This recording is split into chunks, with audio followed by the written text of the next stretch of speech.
buddies. Where the money flies right out of my pants. Don't you know I got a little secret? It's the ace of hearts up my sleeve. And when I get home to my honey, she give me love like you wouldn't believe. Yeah, they call me Mr. Lucky, and I thank my stars above. You can call me Mr. Lucky, 'cause I'm lucky in love. When I'm walking through my neighborhood, everybody knows I'm feeling good. See me smiling from my head to my feet. They say, ain't that Mr. Lucky coming down the street? Hey, that's me.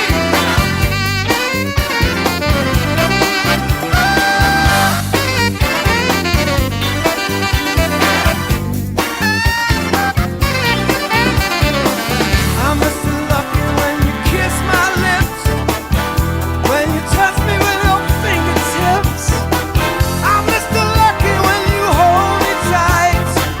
I'm Mr. Lucky when we kiss goodnight.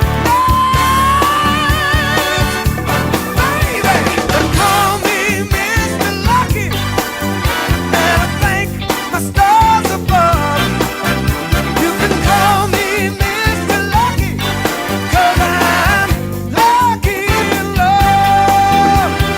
Call me Mr. Lucky, and I thank my stars above. You can call me Mr. Lucky, 'cause I'm lucky in love. Call me Mr. Lucky in love. Call me Mr. Lucky in love. You know that's right.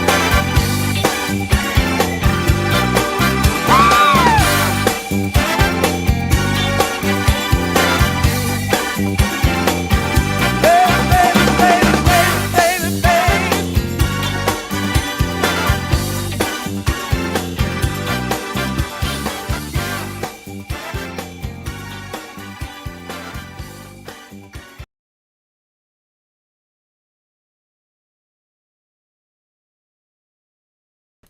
Hey everybody, what's going on? What's hot? What's hip? What's happening? What's shaking? I gotta get this microphone to appear. There, I guess if I stay there, I don't want to stay that close. It can just disappear. I don't give a damn.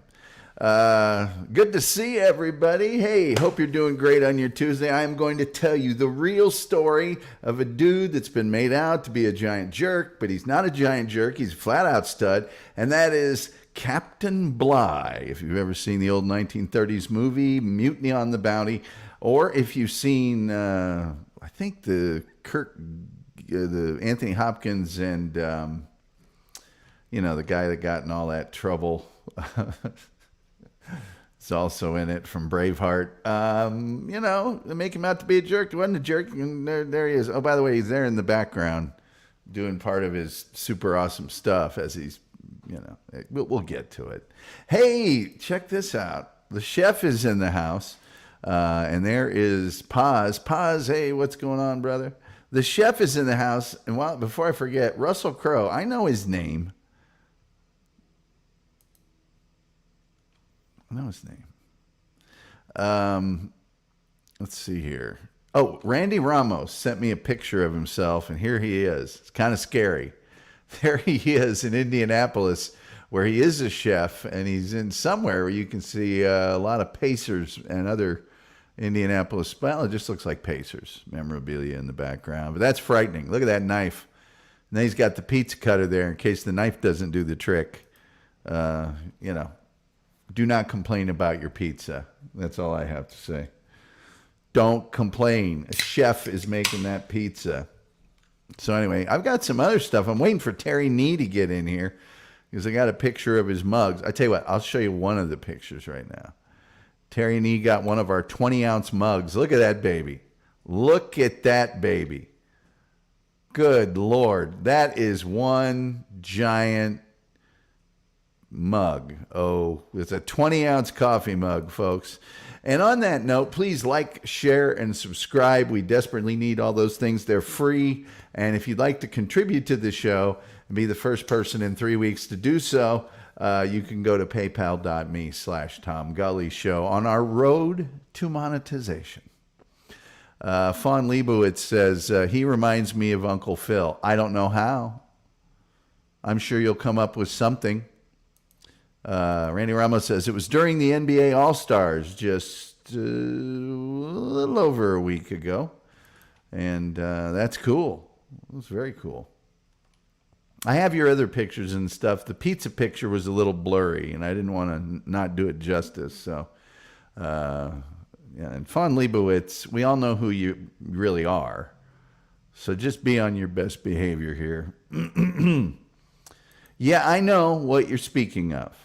Something you know little to nothing about. So be on your best behavior. You're not warmly regarded here at all. At all. And I, unlike some people, will ban folks. So, of course. Yeah, right. Let's see here. I'm thinking about the mug and a trucker hat, says SCG Fanboy. Well, you know, while you're trying to figure that... Oh, Ball State shirt, by the way. While you're figuring that out, you can always just happen upon paypal.me/Tom Gully Show or the Patreon or any other crap that's down in the bottom of the crawl. So whatever you want to do there. Lyndon's here. He says, good evening, all. Good evening to you, Lyndon. Nice to see you as always. Good to see all you fine folks. I don't think there was a Rico show today. And I'm going to admit this. I live in mortal terror that Rico gets scheduled or rescheduled for 7 o'clock Eastern. Every time there's not one. I'm like, oh, please, dear God. Oh, God, please. Be crushed to death by Uncle Rico.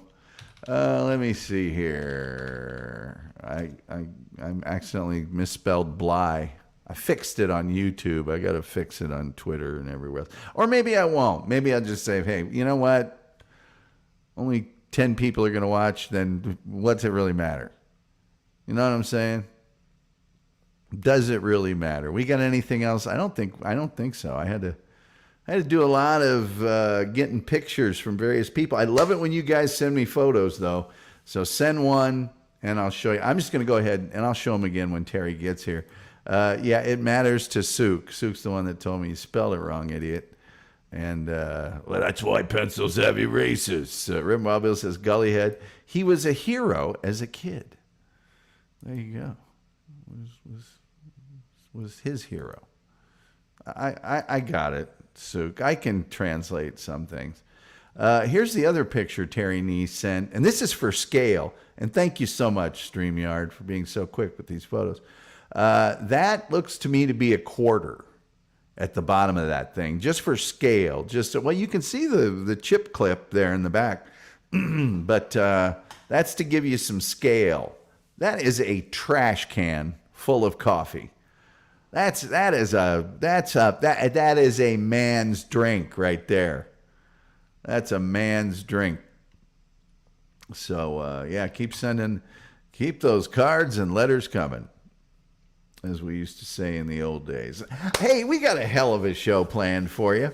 So let me tell you about Captain Bligh. Now, many of you may remember Captain Bligh from the old movie. In fact, I'm going to try to pull up an old clip from Mutiny on the Bounty. Let me see if I can find an appropriate clip here to show you. I didn't research this, by the way. Oscar-winning movie, by the way. Oscar-winning. Should I just show the trailer? I don't think I can get in any trouble showing the trailer, for crying out loud. It's now available on Blu-ray, it says, in this particular trailer. Let me just go ahead and wait for this piece of junk. Let's see if I can get the quality. Man, oh well. It's not very good quality. But hey, neither is this show. So I'm going to go ahead and share the screen with you and show you just a little bit of this. Because Captain Bligh was always made out to be this tyrannical jerk. And as I'm going to tell you, he was not. He was not at all. Now let me make myself teeny tiny in the layout here so you guys get the fullest view of this possible. And I'll just play it for you. Company will bear in mind, we are at sea under the Articles of War.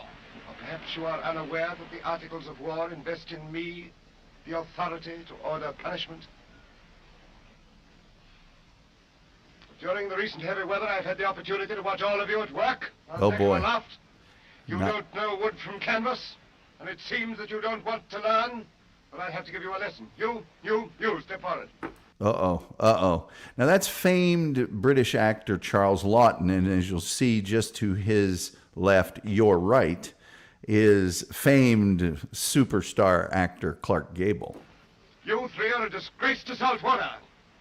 10 days and half rations. What's your name? Thomas Burkett, sir. Thief. Convicted. Already choice. Dartmoor Prison or the King's Navy. Ever been to Dartmoor Prison, Burkett? Yes, sir. It seems that you now prefer the Navy. You may regret that choice, Burkett, before this voyage is over. Your name? Thomas Ellison, sir. First in the service.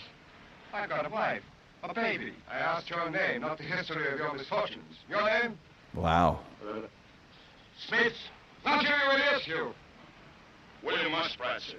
Have you got a wife, Muskrat? Have you got a wife? Two, sir. Uh-oh. The ship's company will remember that I am your captain, your judge, and your jury. You do your duty and we may get along. Whatever happens, you'll do your duty. What great filmmaking there, to be cutting to show their faces, especially back in those early times. I am your captain, your judge, and your jury. You do your duty and we may get along. Whatever happens, you'll do your duty. Go for it. I do that. Now available on Blu-ray from Warner Brothers, by the way. Nobody calls me a thief but the men I steal from. Rush. Anyway, as you can see, trouble brewing on the HMS Bounty, and that is how most people will remember Captain Bligh. You know what I'm saying? They all think of Mr. Christian, and he's evil, he's tyrannical, he's overly cruel. I'm going to set you straight on that. You know what I mean? I'm going to set you straight on that. So here we go. Let's just show you a picture of good old Captain Bligh. Here is Captain Bligh in his older years. Okay. And this guy was so heavily decorated. The movies make him out to be as so disgraced and etc. that, you know, he didn't have much of a career. No. Here he is when he was much younger. I'll put that up there. By the way, this is how most people remember Fletcher Christian, the guy who, you know, spearheaded that particular mutiny. This is the actual Fletcher Christian. Kind of a difference, if you ask me. You got this, or you got this. So anyway, let's get our hero, Captain Bligh, back up on the screen. Now, Captain William Bligh was a British officer, of course, in the Royal Navy and a colonial administrator.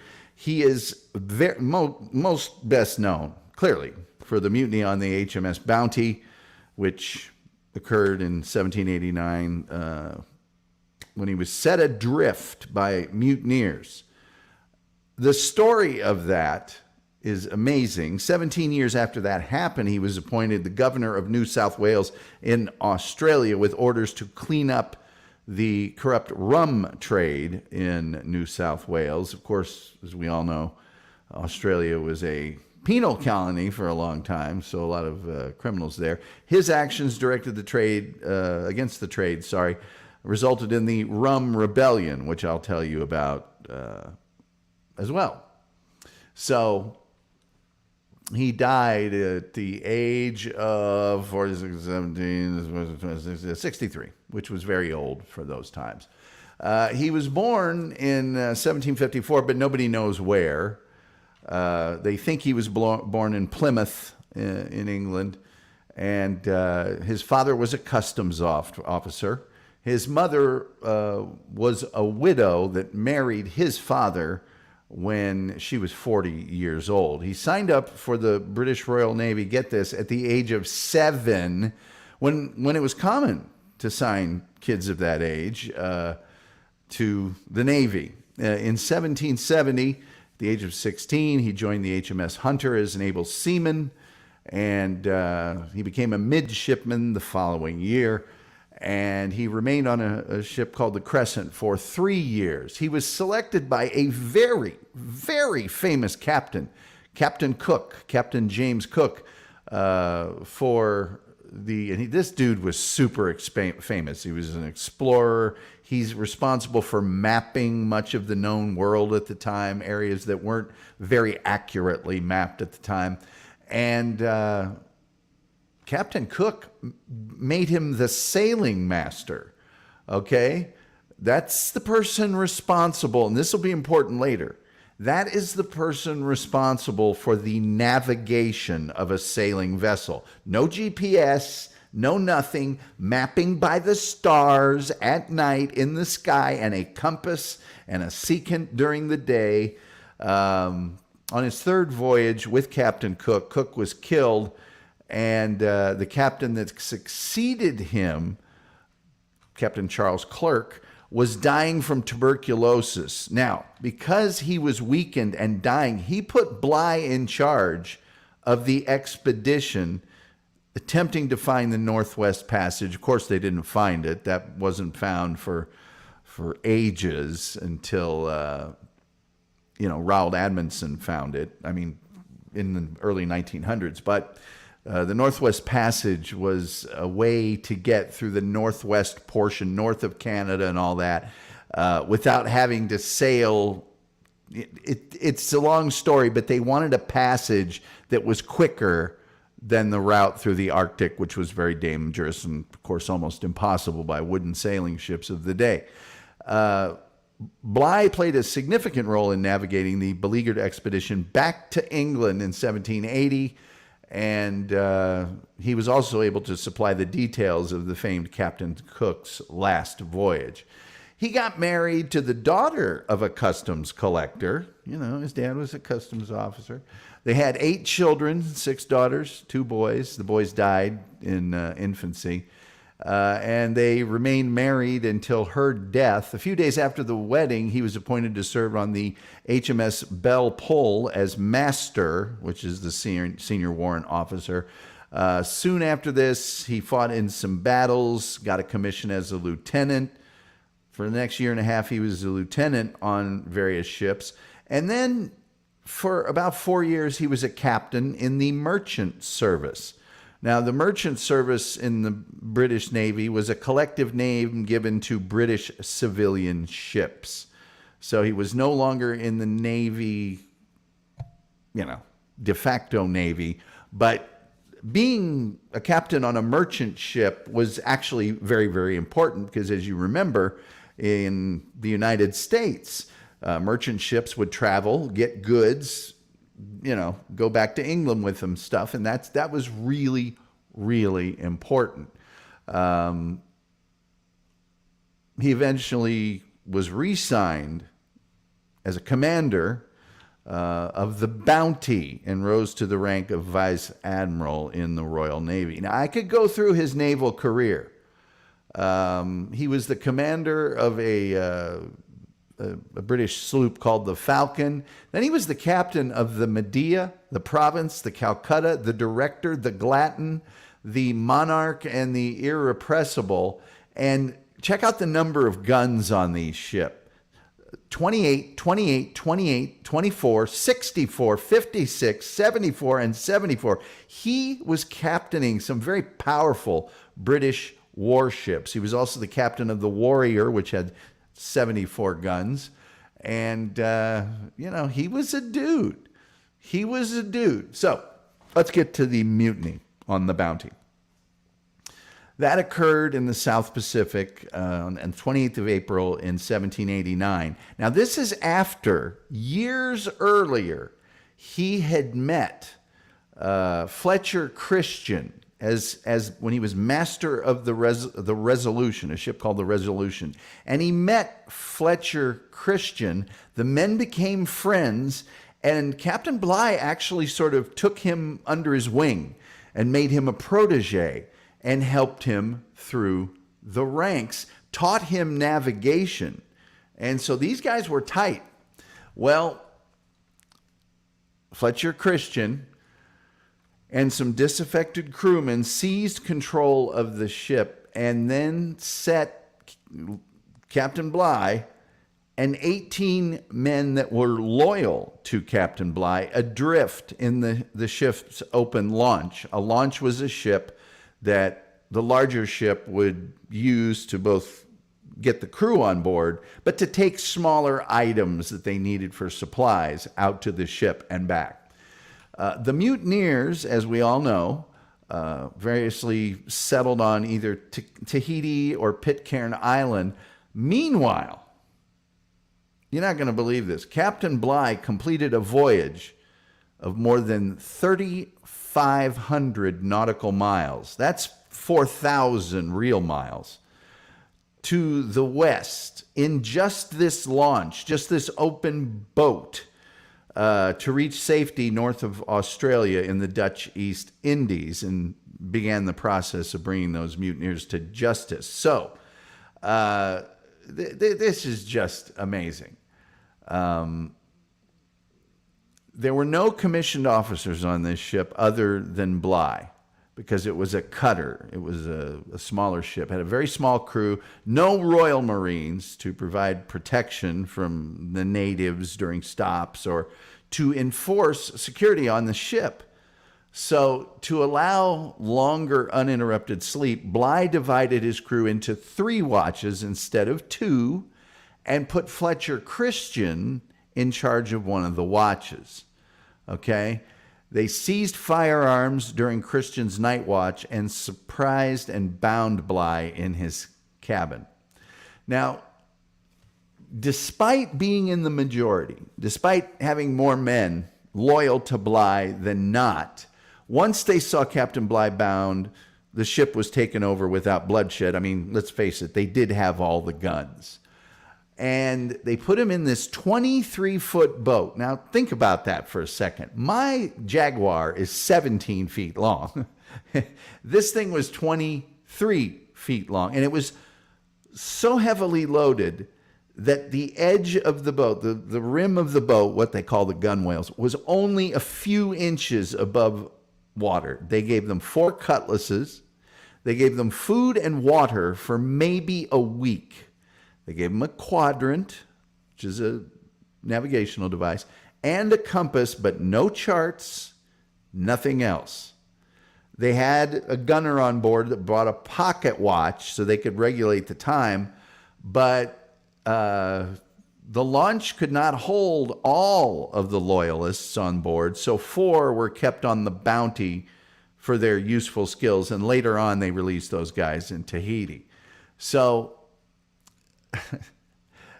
Bligh had confidence in his navigational skills, which were perfect. So his first responsibility was to bring the men to safety.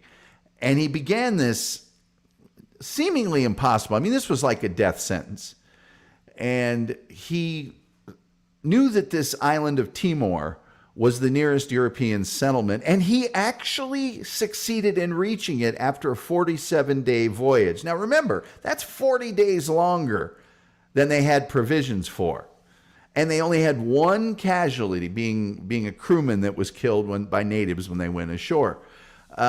These guys lived on 1/12 of a pound, about 40 grams of bread per day. The weather was very stormy. They were in constant fear of being capsized due to how heavily the boat was laden with these men and what little provisions they had. And they landed on a small island off the coast of Australia, which they called Restoration Island. And over the next week, they island hopped along the Great Barrier Reef. Bligh, because of his great cartographer skills, sketched maps of the coast as they went along. Early in June, they went through the Endeavour Strait, and 3 of the men that were with him during this harrowing voyage were so weak that they soon died of sickness. They think probably malaria. And 2 others died on the way back to England. So 12 of the 17 men made it. The reasons that they mutinied are subject of great debate. Some say that he was a tyrant and he abused the crew. Others argue that he was no worse and in many cases nicer than the average captain. They argue that the crew that was inexperienced and not used to the hardships of the sea during that time period wanted to be more free and more idle. And they knew about Tahiti and they just wanted to go there and hang out with the chicks and not be under the servitude of a naval seaman. So they just wanted to go to Tahiti and drink rum all the time and not have to worry about Bligh's, strict regime. And it's more mysterious because of how good of friends Bligh and Mr. Christian were. And Fletcher Christian was very well acquainted with Bligh's family. And as Bligh was being set adrift, he said, "You've dandied my children upon your knee." According to Bligh, Christian replied that Captain Bligh is the thing. I am that. Well, let me do it like Clark Gable. That Captain Bligh is the thing. I'm in hell. The Bounty's log shows that Bligh was relatively sparing. He was relatively lenient in his punishments. He scolded men when other captains would have whipped them, and he whipped them when other captains would have hanged them. He was an educated guy. He was very interested in science, and he was convinced that good diet and sanitation were of the utmost for his crew. So he made the men exercise. He was careful about the quality of their food, and he wanted a clean ship. And, he was a little bit thin-skinned sometimes when people would push back against him, but, whatever. In October of 1790, Bligh was honorably acquitted at the court-martial inquiring to the loss of the Bounty. They didn't have the ship anymore. The deserters had it, the mutineers. Shortly thereafter, he wrote a book about this with the very long title of A Narrative of the Mutiny on the Bounty, His Majesty's Ship, and subsequent voyage, part of the crew in the ship's boat from Tofa, one of the friendly islands, to Timor, a Dutch settlement on the East Indies. And that's a catchy title. It's going to jump right off the shelves at Borders. Of the 10 surviving prisoners eventually brought home, 4 were acquitted, owing to Bligh's testimony that they were non-mutineers, that Bligh was obliged to leave on the Bounty. Those were those 4 guys. The other 2 were convicted because while not participated in the mutiny, they were passive and didn't resist. And the rest, of course, were convicted and hanged from the highest yardarm. Anyway, he wrote, I have a long letter here that he wrote to his wife, Betsy, that I could read you, but it just basically goes through all of the misfortunes that he suffered. Christian, having the morning watch with several others, came into my cabin while I was asleep, seizing me, holding naked bayonets at my breast, tied my hands behind my back, and threatened instant destruction if I uttered a word. I, however, called loudly for assistance, but the conspiracy was so well laid that the officers' cabin doors were guarded by sentinels. Anyway, it's that sort of a thing. It's that sort of a thing. Now, after he was exonerated, he remained in the Royal Navy as master and commander of several different ships. And in later life, he was an admiral. He served under Admiral Nelson, another legendary British officer, naval officer. And of course, Britannia rules the waves. The British Navy was the state of the art back in those days. However, along came the Rum Rebellion. It was a deep rum trade at the time, and a conflict between Bligh and the colonists resulted in another mutiny. As soldiers of the New South Wales Corps, under the command of Major George Johnson, marched on the government house to arrest Bligh. A petition was written to not do this, but 151 signatures were gathered in the days after his overthrow, saying, no, we need to do this. A rebel government was subsequently installed, and Bligh, now deposed, commandeered a ship, the HMS Porpoise, and did not get support from local authorities to take control again of New South Wales, and effectively remained imprisoned on the Porpoise for 2 years. They battened him in. So they portrayed him as a coward in most of the propaganda, but that was not the truth. He was not a coward during this. And, afterwards, he got a letter while he was on the Porpoise advising him that the rebellion had been declared illegal, and the British Foreign Office said it was a mutiny. So another man was designated to replace him as the governor. And at this news, Bligh sailed his ship and arrived in Sydney, and he would collect evidence for the court-martial against the people that had taken him prisoner. He went to attend the trial of these people.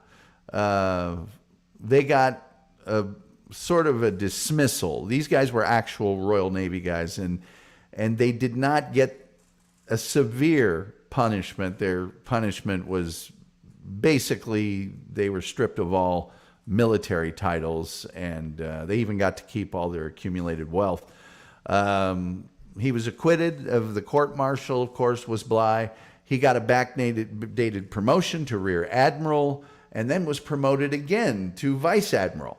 So in his final years, basically he spent the rest of his days charting and mapping various bays all over the world.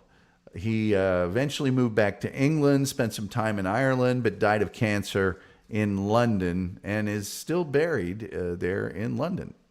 So there you go.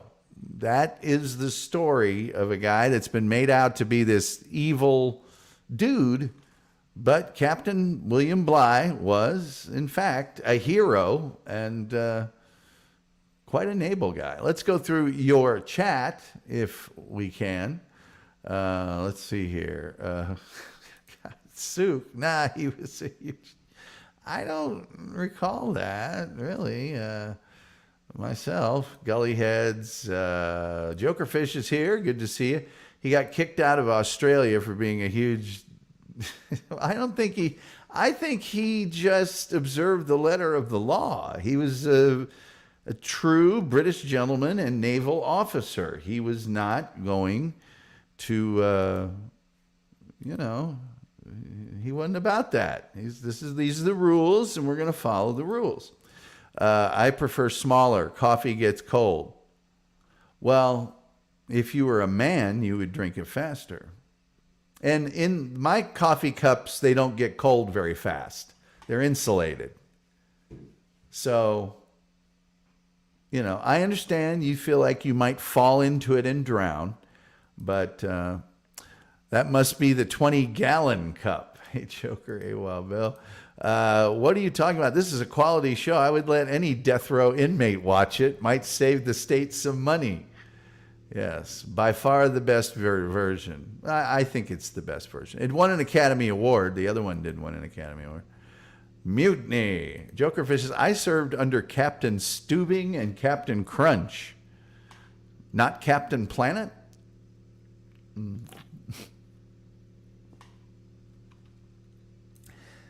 Terry Nee is here. He says it's not bucket, it's bouquet.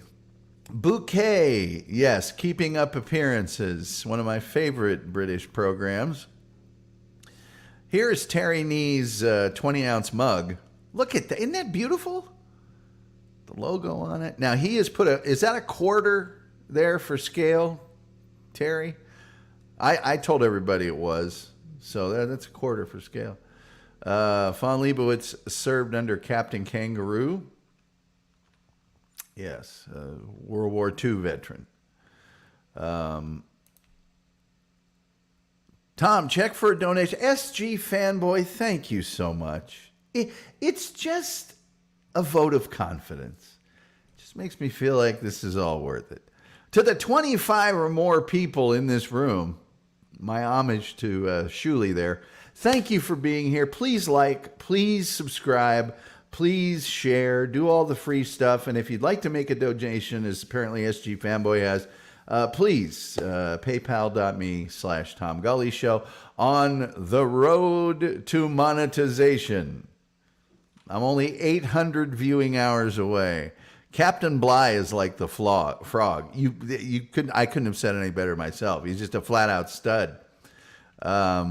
Just one I want. Poor quality on Blu-ray. Well, the clip that I showed you was 240, and for reasons I don't know, but I'm sure the Blu-ray is much better. Team Frog. Yes, we're all Team Frog. Brett Hollywood Show said, set me straight on Captain Kirk. Brett Hollywood is hilarious. We're getting more Frog support here. I don't remember any of these guys, Tom. Were you on the boat? They blew their wigs. Yeah, they all blew their wigs. The USA started as a penal colony. The Pilgrims? Terry Nee says penal colony. Hey, fella. Hey, watch how you say that. Is that a penal colony, or are you just glad to see me? Lawton was an amazing actor. His portrayal as the Hunchback was remarkable. Mr. Christian. Charles Lawton, an amazing actor. And even voice actor on the radio. Toby McGroby says, hey guys, I missed a good show yesterday. Well, they're there for you on demand. How could he have been born in a Plymouth?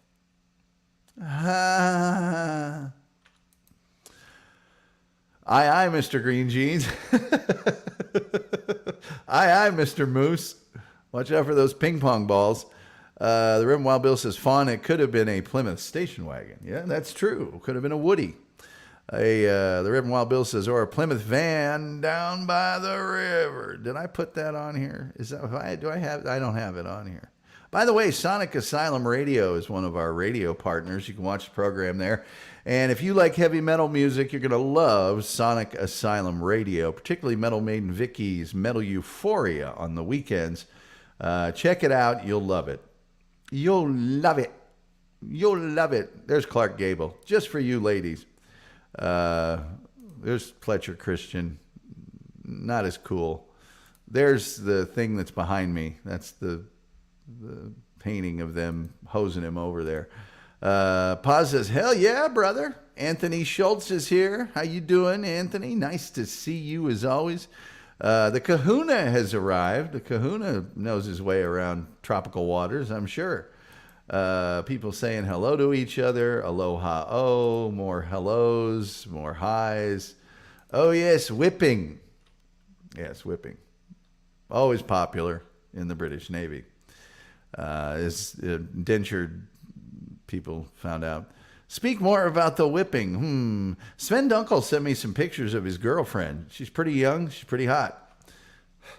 I didn't convert those for showing to other people, but I will attest that she is both of those things. Reverend Wild Bill says, Mr. Christian, that shows you can trust no one to have your back.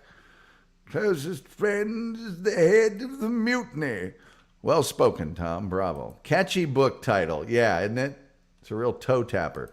47 days. Amazing.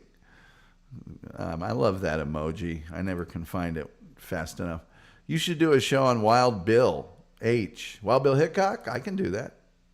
You don't mess with the sheep herder's booze. No, you don't. 20-ounce mug does not get cold. Ha! Take that, fawn. Yeah, put that in your kiln and make a pot. Yes, it's a quarter. Check that sucker out, man. It's a quarter. Look at that. That's like I say, it's a trash can with a handle on it, basically. These cups hold coffee quite well. Yes. 800 hours. We can get there, guys. Not the rate we're going, man. I liken my voyage to monetization to Captain William Bligh's 4,000-mile trek. SG Fanboy.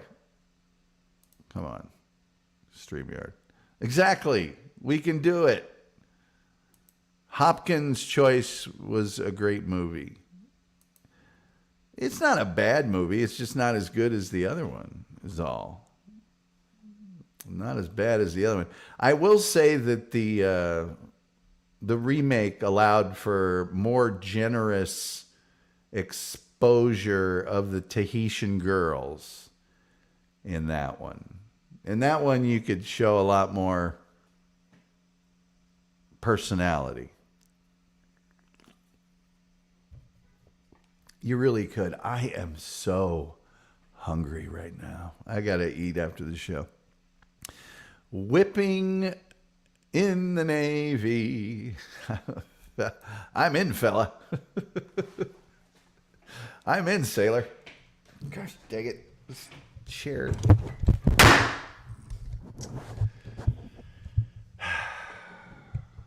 It's always good times here at the Tom Gully Show. I'm just trying to get this damn chair straightened out. And I've had this microphone for 30 years, and the shock mount ties are getting old, and so am I. And let's see if I can get this to be even representative.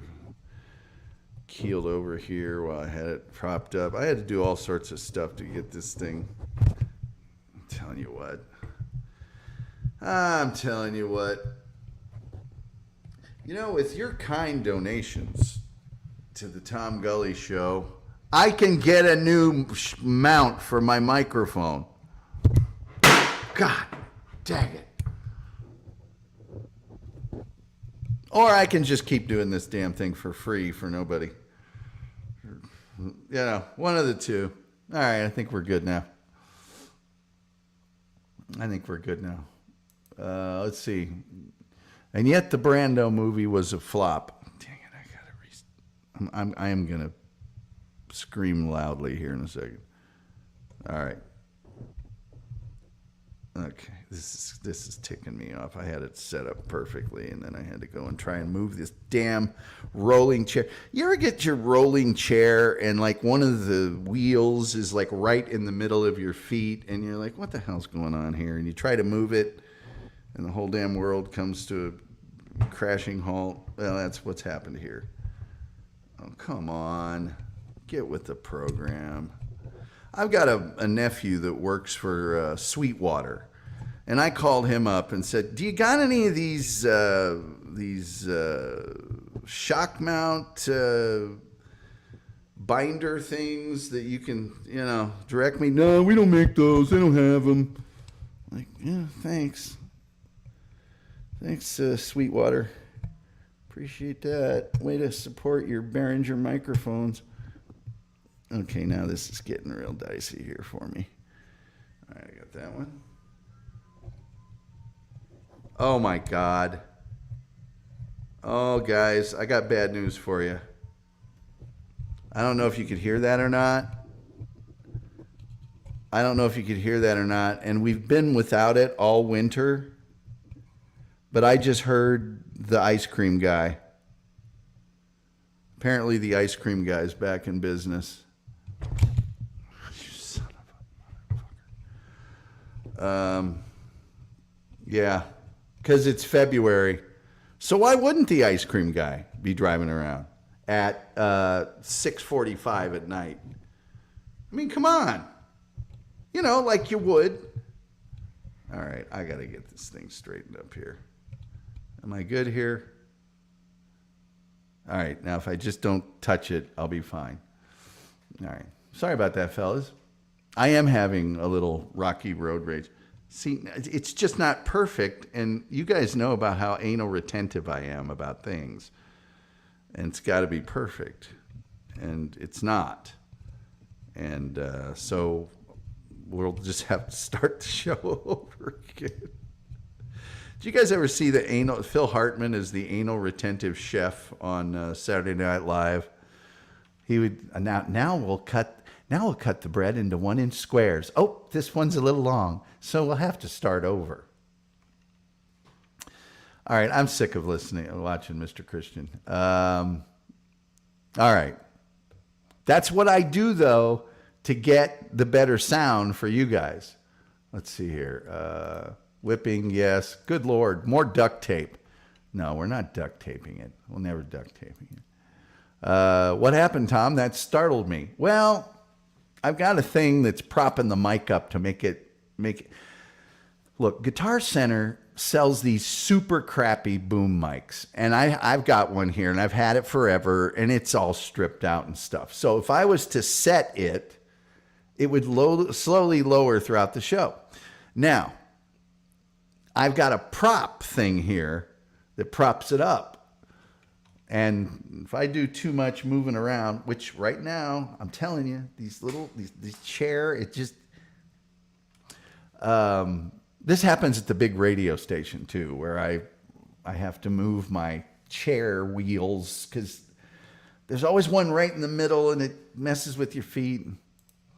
So the prop thing fell over. Tom, get a BFH and fine tune the mics in. What's a BFH? The mic stand's fine. Hey, I got almost 300 live streams, and this has never happened. I'm okay. Don't mount the mic to the chair. I didn't do that. Didn't do that. Big. Oh, I got you. Nothing better than a royal whipping in the morning. Thank you, sir. May I have another? Voided Vowels just says, I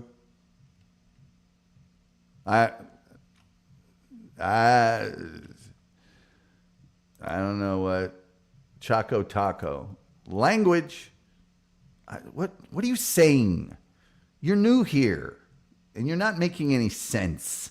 Tom's having rocky road rage. I can't have ice cream here. It's all gone minutes after I get it home. Ha, Tom just said a wordy dirt. Did I? What did I say? Don't put it in the chat. Julian Jesus says, sorry. Don't be sorry. Is it a Mr. Softy truck? No, it's a jacked up generic. It plays Turkey in the Straw, and he comes by late at night, usually when I'm doing the show, and it's like, really? And I have gone out there, and he's smoking a cigarette while he's doing it, and he's just, it's kids, man. It's like, and he comes by, and I went out there one time. I said, dude, I'll give you $10 just to not come through this neighborhood. Because you're not going to make $10 driving through here after dinner. And one time I went out, his truck was stopped, and I had bought a whole box of ice cream sandwiches. And he starts to come to a stop, and there's kids, and they got money in their hands. I go, hey, kids, free ice cream sandwiches. And he came over, and I'm just like, man, I'm so sick and tired of you coming through here 7, 8, 9 o'clock at night with your damn song. I can buy a box of ice cream sandwiches for $4, and you charge $1.50 for one. I'll play this game with you all day. But the truth of the matter is, he's probably more dedicated to selling the ice cream than I am to stopping him. And when he comes by here and I'm on the air, I can't go out there and make his life miserable. I bet the ice cream guy is singing Other Than Ice Cream. Wink, wink. Selling more than ice cream? I heard the ice cream truck. Good mic. I heard the swearing too. Did I swear? I'm sorry. I don't swear on this show. Karen Garley. Hello, Tom and chat room. If 10 of us play the Tom Gully Show for 2 hours every day, the monetization will happen in 40 days. Man, that hurts to hear that. I've got another way of thinking about it. There's 25 people in this room. If every one of those 25 people was to play the 8-hour New Year's Eve special from 2020, that's 200 hours right there. If everybody did that every night for the rest of the week, done. Terry Nee, does Zen live below you? Angry ice cream man? No, he doesn't. There's no below me. Karen, everybody's happy to see Karen Garvey. Early 90s, bunch of us told Mr. Softy to take a hike. He was costing us a small fortune by coming by day. Yeah, if you just go over to the grocery store, or even like a 7-Eleven's got a little cold case. But if you go to a grocery store, for $2 you can get the store brand, 12 of them. Hello, Karen Garvey, Joker. Damn straight, Karen. Damn straight. I will say this is the first time a mic problem has happened after all these years. It is. Well, oh, did I say that? Fanboy? I'm so sorry. I normally don't curse on the show. Well, Wild Bill, I had a boom mic that worked properly back in Utah. But it didn't make the trip. Because I had like 3 of these and they suck. They're like 70, 80, 90 bucks and they suck. They're not worth buying. I'm going to get one of the ones that clamps to the table and has the springs and stuff. Yes, rolling chair wheels versus tiny cable. And the winner is the still undefeated champion of the office, Tiny Black Cable. Thank you. Thank you. I haven't slept much. Don't judge my bad chats. I enjoyed that chat personally. So you hand out free ice cream to kids? That's nice of you. Well, no, it's just I'm trying to get the guy not to drive through here. I swore, you are one of us. Well, Wild Bill knows it in real life. Voided Bowels is a great name. Got to give him that. I thought it was Voided Vowels. Can you put the link in chat for the 8-hour New Year's Eve show, sir? We can all do it the night before we go to sleep. How long you been watching this show? You know I don't like to go searching for crap during this show. Reverend Wild Bill, good idea. Make it as easy as possible. R.J. Kelly, the legendary jockey from Australia. G'day, mate. Hope you're well. Bit of news on my end. I rode 5 winners yesterday at one of the meeting. One meeting personal best and one off the record. Wow, 5 winners in one day. I'm telling you, R.J. Kelly is like a superstar jockey over there in Australia.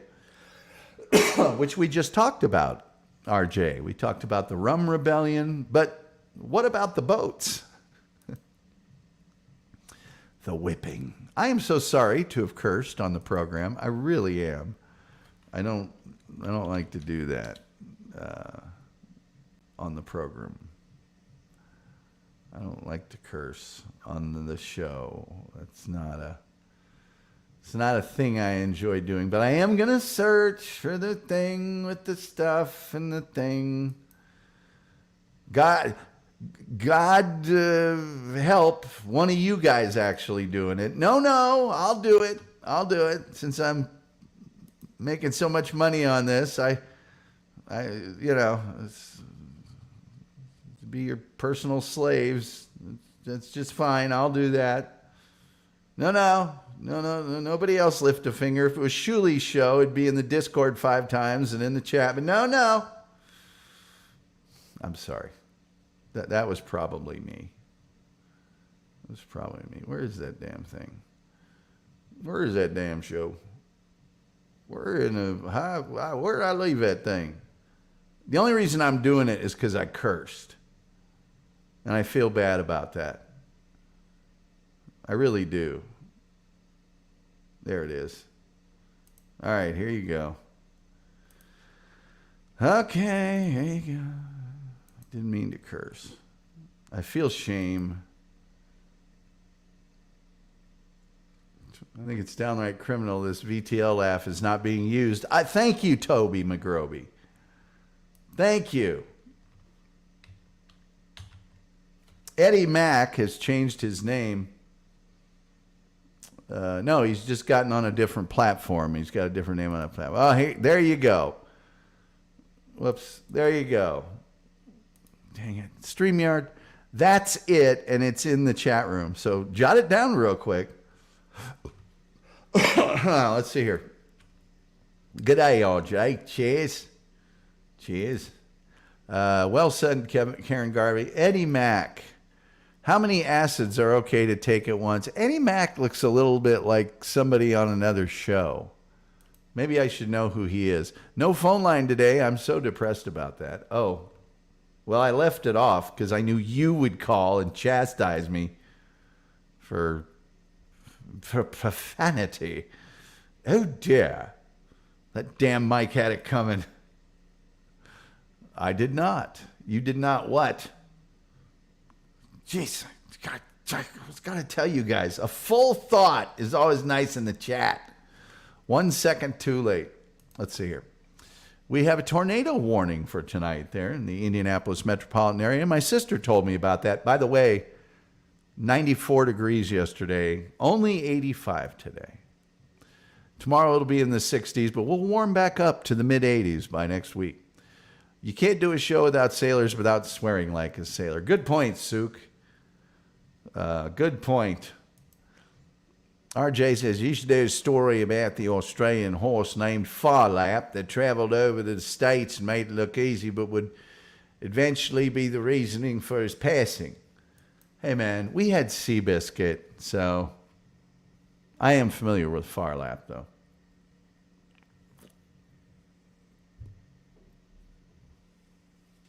I'm not opening the phone lines. I don't need this abuse. Okay, I will open the phone lines. But I'm not listening to Reverend Wild Bill. I don't need that level of chastisement. I really don't. Somebody requested a show about Captain Bligh. I did a show on Captain Bligh. I am going to do one about Angela Davis.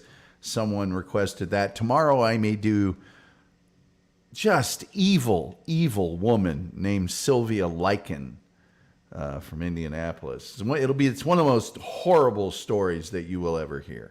It really is. I probably shouldn't even tell it.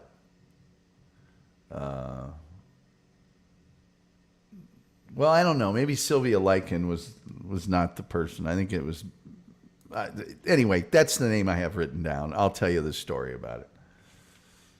It's awful. Absolutely awful. Let's see here. Come on. Come on, phone lines. Don't make me go all microphone on you. Don't. By the way, if you'd like to see the microphone, there it is. I've got it back into perfect position. The sucky part is after the show, I have to move it. And I have to move it back every day. I didn't think a thing like that would happen. I'm wearing one of my Lucky Ball State t-shirts. All right, phone lines are open, 972-994-6822. I don't know why. There's not much show left. I don't think there's any other, there's no TSN programming or any. I don't think I can step on anything tonight because I don't do that. I'm a gentleman by implication. I would never do such a thing. No. When Uncle Phil had his show on, I was never one to step on his program. It's simply not my way. I don't do that. Oh, it gets done to me. Yeah. But I don't do it. I just don't think it's cricket. It just... Come on, open up. I got too many windows right now. But anyway, that's the story of Captain Bligh that I spelled incorrectly on all of my social media platforms and have corrected on only one. I don't think I'm going to correct it on the other ones. I don't care.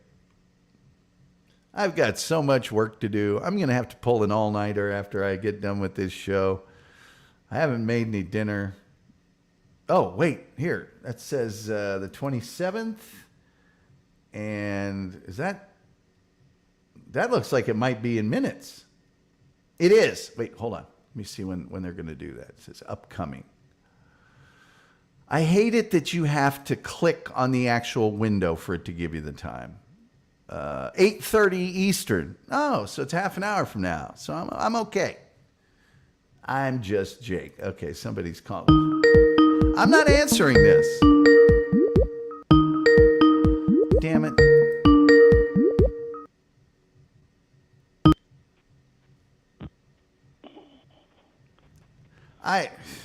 What? Huh? What?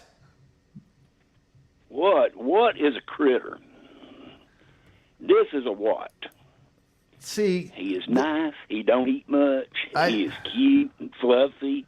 But you think I would call just to chastise you? yes. Well, ridicule, No, maybe. I would call to do other. I would call to do other things, and in the meantime, chastise you while I'm doing it. Yeah, I figured. I've got a way. There's a formula to it. That way, it don't look too bad. But I tell you what, those people that heard that were real good because I was sitting here listening to you, and it slid right by me. It slid by me. I didn't hear you say it, but I've got to believe them if they said it. Oh, I'm sure I Because did. I know how you are in real life, Yeah, I'm sure I did. and I could see where the slip up would happen when somebody like that just pisses you off to no end. No, it was when the thing fell over because I was moving my chair around. Oh, I thought it was during the time of the honky man. No. No, he. The time of that mic stand. Okay. He says that about me more than I say it about him. Say goodnight, Gracie. Good night, Gracie. Good night, Gracie. You think somebody meant to sabotage your mic? No, I'm responsible. Uncle Rico at 8:30 Eastern. By the way, Producer Joe, thank you for putting Eastern on there. I appreciate that. That's classy. It's classy. They're on at 8:30. I've noticed that on a couple of the announcements that they did put down Eastern time, so you did get them. Because one was for the. It helps. Let's see, who was it for? Wasn't Uncle Rico? It was either for Shawnee Zone or for our replayables. One of the two. I think it was replayables, I believe. I mean, still through the Shuley Network, but Yeah. I guess that was that one because down there it did say such and such Eastern Standard Time.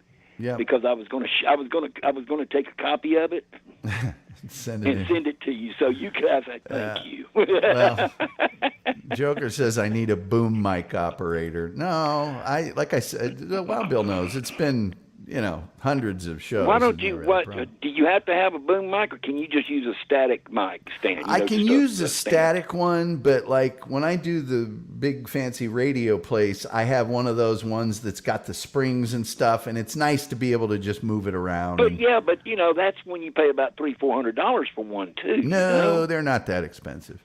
They're not that bad. No, really? and I had a. my nephew's going to get me one on the cheap. Okay. Because I had a problem. I had to ditch all mine because I had one that, like you were talking about, that clamps on the side. It's got the springs adjustable and all that kind of stuff. Yeah.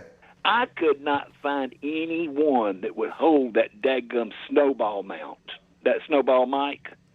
Those suckers are heavy. Yeah, and you got to have the right kind of mic. There's not all mics can be mounted on those. Yeah, this one right here was because this, the snowball, it mounted straight onto the stand itself. Yeah. Well, I love on this the screw. shock mount, and I could probably get some of those hair scrunchy whatever things. It's just a black. I could use rubber bands if I wanted to, but I've had this microphone for like 30 years. Oh, you're talking about for a shock mic? Yeah, I could make this O-rings. work. I could make this work. O-rings would work. There's O-rings would be the best. Get some big O-rings because that's basically what the shock mount well, is. these are Rubber coated O-rings with on them. nylon, like those those round, stretchy things that chicks have for their hair. Okay, because the ones I've seen have been rubber too, so I've seen those also. So that's the reason why I thought O-rings. Because I saw some of those suspension mics before. I can't use it. Well, it might not have been, but it looked like O-rings. Let's put it like that because they were round and black and just hooked in. You know what I'm saying? I can't use an O-ring after what happened to the Challenger. The daggum mic ain't gonna blow up. The was it Columbia or Challenger? I can't remember which one, but. The guys at Morton Thiokol won't let me have an O-ring, especially if it gets below 42 degrees. It just won't work out. That was the Challenger, I think, wasn't it? I think so. I think it was. I think so. It wasn't a Discovery. It was. It was. I think it was the Challenger, the one that. Yeah, and the teacher and all that. Yeah. I recreate that every year. I Okay, put thank God for GPS. With my I strapped 7 Slim Jims to a bottle rocket and then recreated it. Okay. Yeah, I was listening. I was looking at what Terry Nee said about thank God for GPS. With my luck, I'd stop and ask Wild Bill for directions. I'd get you there as long as you knew the landmarks, because I don't know street names. Well, you. I'd be telling you go down. I'd tell you go down where old Mr. Brown's barn used to be. Make a right-hand turn. You go down, and you're gonna come to a fork in the road. Now, when you come to that fork in the road, you want to go to the right, because if you go to the left, you're gonna. But you just don't want to go to the left. Go to the right. Well. And then as you go down, you're going to see this big stump on the left-hand side. That's where the big, tall tree was until they cut it down. Yeah. Well, see, Atlanta, first of all, Atlanta, street names are meaningless in Atlanta. Second thing is, it's like I was in southern Indiana one time, and I got a little bit lost, and I was just off the highway, and I saw a guy and a kid walking down the road, and I pulled up next to him, and I said, how do you get to Louisville from here? And he goes, my uncle takes me. And so I quit asking for directions. Well, see, when you say Indiana, I automatically think Indianapolis, because you cannot get lost in Indianapolis. No, it's a grid. All roads go north, south, east, and west. Yes, I mean, perfect grid. I mean, it's the grid. I mean, it's the grid. And because that's one thing Doug taught me when I went up there to go visit. Like, you can't really get lost. Yeah. The roads run north, south, east, and west. It's a pity that I said a bad word and my mic fell over, because my hair looks so good tonight. It does look good. It does look good. You got just the proper hair stuff on top. It's just enough. And the side, you did actually great on that left-hand side. Yeah, I fixed it. Because that is usually your problem side, is that left-hand side. And it looks so good. Now, I wish... I wanted to go over to the back of it. I wanted to go over to the place and just walk in there right up to her little station. I don't care if she's cutting somebody else's hair or not, and just go, huh? And what you do at that leave. point, what you do is say, I found me a good hairstylist. And they go, where'd you go to get that done like that? That does look good. Say, I did it myself in the bathroom. Yeah, exactly. Oh, well, I better get through these chats here and let these people go. All right. Well, I won't let you go. I just want to let you know that if I don't chastise you, nobody will. Nobody's brave enough. Well, I don't know. Stacey Allen, huh? she'll chastise me. Well, I'm glad. I mean, Stacey probably sort of like me. Yeah. I mean, I don't fear it. What's the worst that could happen? You block me? Oh, boy. Scared. I got your phone number. All right, man. You have a good night. Talk to you later, man. Love you. Bye. Bye-bye. That was a Wild Bill. I shouldn't have answered that. I knew what was coming. All right, let's get through some of these. I remember some of the calls we used to get back in the COVID days, says R.J. Kelly. Oh, yeah. Yeah. Friendly calls. The frog being celebrated warmly here like he should. Terry Nee says, once a year, every February 29th, the Joe the Producer's show. I don't think there's let's see, today's 27th. Tomorrow, 29th. Friday's versus, it's not leap year. No, it's not leap year. It'll be in 2 years, it'll be leap year. Sven Dunkel says, funny. SG Fanboy says, I only heard it because I was listening for the ice cream truck. Good night, Gracie. Let's see here. Reverend, okay. Off the back of the truck. Now, he gets a discount. Thank God for GPS. With my luck, I'd stop and ask Wild Bill. Well, we went over that. Let's see. We've got laughter and wonderful times. Positive Patriots laughing. Used to be. I don't know what that means. Everybody loves Wild Bill. Put some money in the stump, then come back an hour later, get a bottle of moonshine out of the stump. Well, that's the one way to do it. You can also go to the shoe shine guy. Will sometimes sell it out of the bottom of the shoe shine stand. Let's see here. Problem side. That is funny. That's your problem side. Well, it is a problem side. I don't know what the deal is with that. But it's smashing tonight. Karen Garvey says 7 Slim Jims to a bottle rocket. I feel a little bad for laughing. I feel bad for saying it. But it's funny. Whoops. Your hair is the same color as a badger. Not a honey badger. Okay, you really want the behind the scenes? I take a shower before every show so I can get my hair right because I have to be on camera.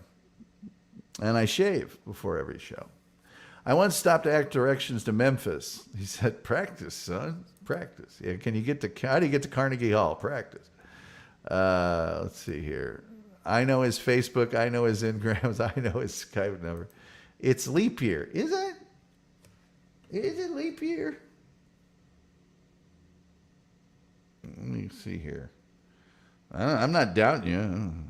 I thought Friday was the 1st. If this is the 27th.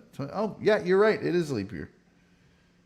I'm not so good at ciphering. I ain't so good at ciphering. I'm not good with my ciphers. What temperature is it right now? 72. Ooh, that's bone chilling. Oh, let's see here. Hell, when I called, I had to wade through about 10 busy signals. Well, it wasn't open yet. It takes a while to open. Funny idea, Terry Nee. Joe, good old stump liquor. Good old, I wish the wolf was here. Liquor. L-I-K-K-E-R. Liquor. It's election year is always leap year. That's true. Well, I knew it was an even-numbered year. I'm just not thinking. I'm all discombobulated by my microphone making that loud noise twice. I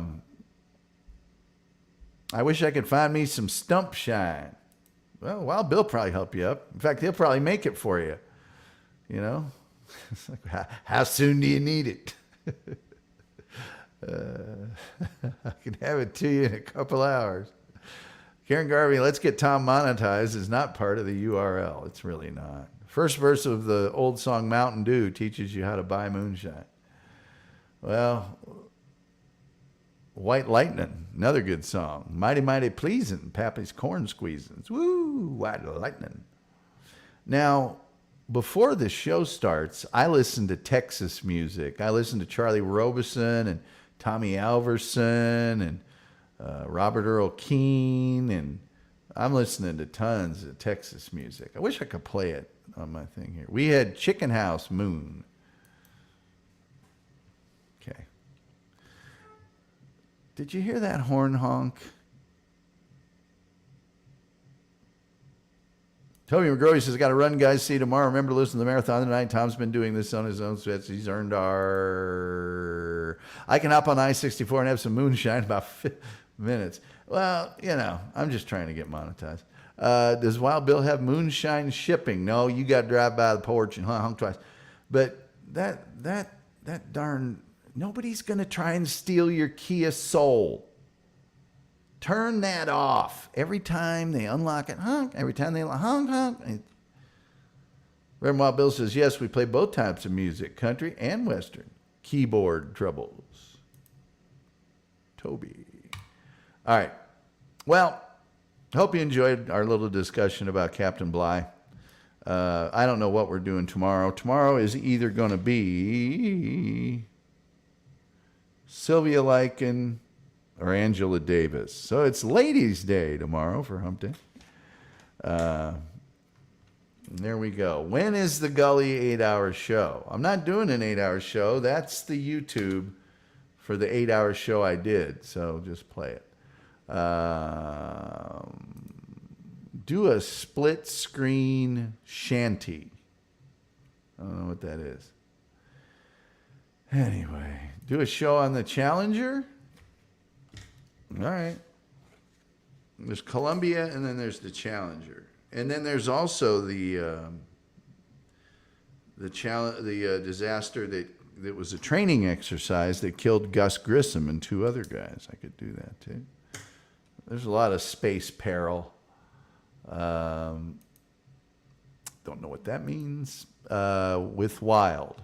Oh, you got it, with Wild. I don't know what that means. I don't know what that means. I was tying my boots. Dog stepped on my phone. Again, she knows she'll get my attention. And then Sven Dunkel's girlfriend is hot. Just wanted to point that out. How about a show on the Max Headroom incident? Well, Ronald, I was going to do a show on... There are a number of unknown source broadcast phenomenons that have happened. That's one of them. That's one of the more famous ones, and I can do that as well. Let me write that down on my list. Max Headroom. There's several of them that are creepy. And there we go. Bill. Don't know what that means. All right. With all that being said, whoops, love that stuff. Sing a sailor song with Wild Bill. I'm not doing that. Love that stuff. How about a show about Australia prisoners? Eventually. With all that being said, I'm going to watch Uncle Rico. And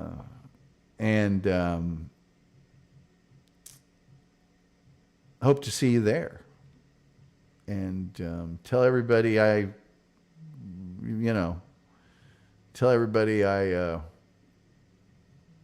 was shilling for him here.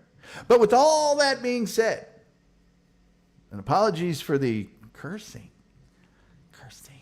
I guess the only thing left to say is, till next time, we'll see you next time.